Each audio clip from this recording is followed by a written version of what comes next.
Hello everyone, welcome to Sunny Study videos. आज के इस वीडियो में हम लोग पढ़ेंगे भारतीय संविधान के निर्माण में किन किन देशों से क्या चीज़ें ली गई हैं। तो वीडियो काफ़ी यूज़फुल है आपके लिए, आप वीडियो के लास्ट तक बने रहें। एग्जाम्स में जिन जिन देशों से जो चीज़ें भी पूछी गई हैं उसको अच्छे से यहाँ एक्सप्लेन करेंगे। तो चलिए वीडियो को जल्दी से स्टार्ट। भारतीय संविधान की बात करें तो भारतीय संविधान को बनने में कुल 2 साल 11 महीने 18 दिन लगे। संविधानकर्ताओं ने संविधान को बेहतर बनाने के लिए कुल 60 देशों के संविधान को पढ़ा और जो चीज़ें भारत की एकता, अखंडता, न्याय को सुनिश्चित करने के लिए थी उन्हें अपनाया गया। देखिए, अच्छी चीज़ों को अपनाना चाहिए, इसमें कोई बुराई नहीं है। तो भारतीय संविधानकर्ता कभी नहीं चाहते थे कि जिस तरह से अभी तक हम लोगों के ऊपर ब्रिटेन ने हुकूमत किया, ठीक है, हमको लूटा उन्होंने, हमको कंगाल बनाया और हम अलग अलग प्रांतों में विभाजित थे, हमारे अंदर एकता नहीं थी। तो भारतीय संविधानकर्ता कभी नहीं चाहते थे कि आने वाले समय में भी कभी ऐसा हो। इसलिए जो चीज़ें भारतीय के संविधान में हमें एक करने के लिए थी उन सभी अच्छी चीज़ों को अपनाया गया यहाँ पे। तो चलिए स्टार्ट करते हैं कि किन किन देशों से क्या चीज़ें अपनाया गया, उस चीज़ को देखते हैं। भारतीय संविधान की जो सभा बैठती है 1946 से गठित होती है और ये तकरीबन 1950 24 जनवरी के जो आखिरी जिस दिन होता है सम्मेलन, उस दिन मीटिंग होता है, उस दिन तक चलती है। 26 जनवरी को फाइनली तरीके से पूरा अपना लिया जाता है संविधान को। तो भारतीय संविधान सिर्फ इन्हीं 2 साल में नहीं बना, जबकि आपको पता है कि यहाँ पे कंपनी का शासन है। कंपनी अपने शासन को अच्छे तरीके से चलाने के लिए, यहाँ पे और लूटने के लिए यहाँ के लोगों को, उन्होंने तरह तरह के नियम कानून पारित किए। वो सब भी भारतीय संविधान में बहुत बड़ा अहम रोल प्ले करते हैं, ठीक है। जैसे 1773 का रेगुलेटिंग एक्ट आता है, सबसे पहले वही आता है। फिर 1784 में आता है, फिर 93 में आता है। ऐसे ऐसे करते करते 1935 तक आता है भारतीय शासन अधिनियम, ठीक है। यहाँ तक पूरे हर जितने एक्ट आए वो सभी भारतीय संविधान में बहुत बड़ा रोल अपना प्ले करते हैं। लेकिन अगर एग्जाम्स में क्वेश्चन पूछता है कि भारतीय संविधान में सबसे ज़्यादा भूमिका किसका रहा, तो आपको लगाना है 1935 का जो भारत शासन अधिनियम आता है, इसकी सबसे ज़्यादा भूमिका है। बाकी जो चीज़ें हमें और ज़रूरत पड़ी वो हम देशों से लिए। तो चलिए देखते हैं हम ब्रिटेन से हमने क्या लिया। तो हमने ब्रिटेन से लिया है संसदात्मक शासन प्रणाली, यानी कि पार्लियामेंट्री सिस्टम हमने ब्रिटेन से लिया है। इसमें क्या होता है, इसमें है कि उस देश का जो भी शासक रहेगा वो उस देश का शासन कुछ मंत्रियों द्वारा किया जाएगा, जिसका जो प्रधान रहेगा वो प्रधानमंत्री रहेगा, ठीक है, प्राइम मिनिस्टर रहेगा। और जो नॉमिनल हेड रहेगा, कहने मात्र का जो रहेगा हेड, वो प्रेसिडेंट को रहेगा। तो ये पद्धति हमने ब्रिटेन से अपनाया। ऐसा हमने इसलिए किया क्योंकि हम इनसे ज़्यादा सहज थे, हमारे ऊपर इनका शासन था, हम इनकी शासन पद्धति को देखे थे, तो हमारे लिए ये चीज़ें सहज थी, इसलिए हमने ये चीज़ें वहीं से उतार ली। अब ब्रिटेन से हमने एकल नागरिकता का भी कॉन्सेप्ट लिया, सिंगल सिटीजनशिप, यानी यहाँ के नागरिक को सिर्फ एक नागरिकता मिल सकती है, दूसरे देश के मिलने पे यहाँ की देश की नागरिकता चली जाएगी। पर किसी केस में अगर आपको राष्ट्रपति अनुमति दे देते हैं तो आप दूसरे देश की भी नागरिकता ले सकते हैं। विधि निर्माण प्रक्रिया, रूल ऑफ लॉ, ये एग्जाम्स में बहुत बार पूछा गया है कि रूल ऑफ लॉ कहाँ से लिया गया, तो ब्रिटेन से हमने लिया। कानून की नज़र में सभी बराबर हैं, आर्टिकल 14 की बात करता है ये कानून, ये प्रक्रिया। और रिट्स की बात भी हमने ब्रिटेन से लिया। रिट्स क्या होता है, भारतीय नागरिक को 5 तरीके का मौलिक अधिकार मिला है, 6 तरीके का मौलिक अधिकार मिला। उन मौलिक अधिकारों की रक्षा करने के लिए कुल 5 तरीके की रिट संविधान जारी करने को कहती है, सुप्रीम कोर्ट को, हाई कोर्ट को। तो आर्टिकल 32 के तहत सुप्रीम कोर्ट भारतीय नागरिकों के मौलिक अधिकार को रक्षा करती है और हाई कोर्ट आर्टिकल 226 के तहत इन मौलिक अधिकारों की रक्षा करती है। इसके ऊपर वीडियो की बात है तो आने वाले समय में हम लोग 5 रिट के बारे में पढ़ेंगे, उस पर भी वीडियो बना देंगे, आप वीडियो को देख लीजिएगा। अमेरिका से देखते हैं तो अमेरिका से हमने प्रस्तावना लिया। प्रस्तावना यानी संविधान के सबसे पहले पेज पर जो लिखा गया, प्रस्तावना से आप समझ सकते हैं कि भारतीय संविधान में क्या चीज़ें समाहित हैं। तो प्रस्तावना हमने लिया अमेरिका से, जबकि प्रस्तावना की भाषा ये लिया गया ऑस्ट्रेलिया से। ये दोनों आपको अंतर समझना है, एग्जाम्स के लिए याद रखना है, ठीक है। प्रस्तावना हमने लिया अमेरिका से।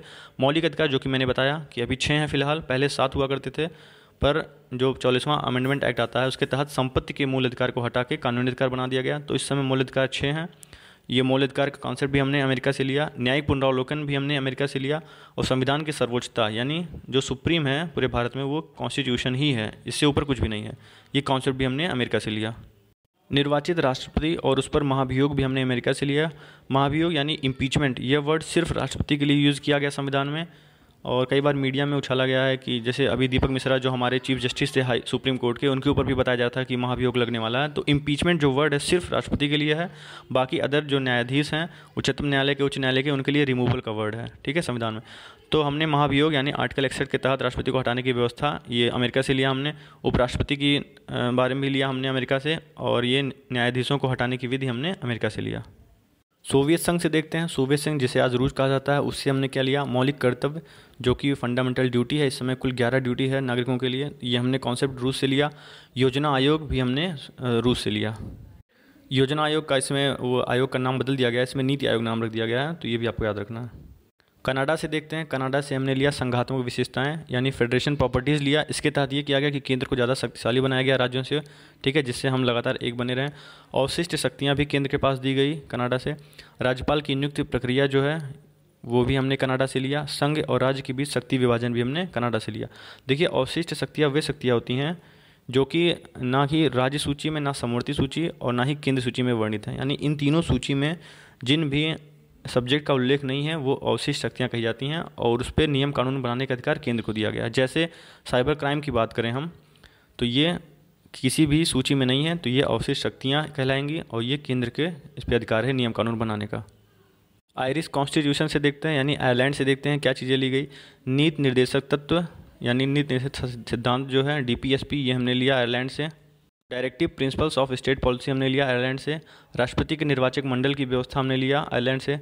देखिए, निर्वाचक मंडल यानी राष्ट्रपति का चयन कैसे होना है, यह चीज़ हमने यह व्यवस्था लिया आयरलैंड से। जबकि राष्ट्रपति का महाभियोग हमने लिया अमेरिका से, ठीक है, और राष्ट्रपति भी रहेगा, ये वर्ड भी हमने अमेरिका से लिया। राष्ट्रपति द्वारा राज्यसभा में मनोनयन यानी जो राष्ट्रपति 12 सदस्यों का मनोनयन करते हैं अपर हाउस राज्यसभा में, वो चीज़ कॉन्सेप्ट भी हमने कहाँ से लिया, आयरलैंड से लिया। ये सब आपको याद रखना है और ये तो बहुत इंपॉर्टेंट है, तो आपको ये सब याद रखना है। आयरलैंड से देखते हैं, ऑस्ट्रेलिया से देखते हैं। तो प्रस्तावना की भाषा यानी लैंग्वेज ऑफ प्रीम्बल हमने लिया ऑस्ट्रेलिया से और प्रस्तावना का आइडिया लिया था अमेरिका से, ठीक है। समवर्ती सूची का प्रावधान हमने लिया ऑस्ट्रेलिया से। संसदीय विशेषाधिकार भी हमने लिया ऑस्ट्रेलिया से। जर्मनी का देखते हैं, तो जर्मनी से हमने लिया इमरजेंसी प्रोविजंस लिया यानी आपात के दौरान राष्ट्रपति को शक्तियाँ दी गई हैं और जैसे हमारे कुछ मौलिक अधिकार खत्म कर दिए जाते हैं तो ये शक्तियाँ राष्ट्रपति को दी गई हैं, वो चीज़ हमने लिया, ये कॉन्सेप्ट जर्मनी से। साउथ अफ्रीका से देखते हैं, दक्षिण अफ्रीका से संविधान संशोधन की प्रक्रिया यानी procedure of amendment of constitution हमने लिया, साउथ अफ्रीका से लिया। आर्टिकल 368 के तहत हमने संशोधन करते हैं संविधान में, तो यह भी हमने लिया दक्षिण अफ्रीका से। और राज्यसभा सदस्यों का निर्वाचन, देखिए राष्ट्रपति जो राज्यसभा सदस्यों का मनोनयन करते हैं वो हमने लिया दूसरे से, और जबकि ये निर्वाचन की बात है, राज्यसभा सदस्यों का निर्वाचन कहाँ से लिया हमने, दक्षिण अफ्रीका से, ठीक है। तो राज्यसभा सदस्यों का निर्वाचन दक्षिण अफ्रीका से और मनोनयन हम ले लेते हैं, राष्ट्रपति जो मनोनयन करते हैं वो आयरलैंड से है।